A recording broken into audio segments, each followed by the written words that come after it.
Hi everyone, today we'll talk about how to fix or how to solve Snapchat not loading.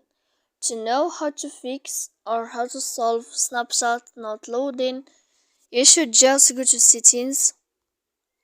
After that, in this page we go to apps, default apps, app settings.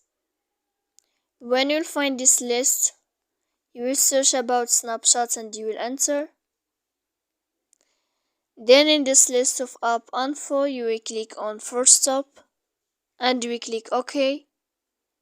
Then you will go to click storage. Here in this page you will enter to clear cache, and in the end you can turn off your Wi-Fi. So please don't forget to support us by like and subscribe. See you next time in another video.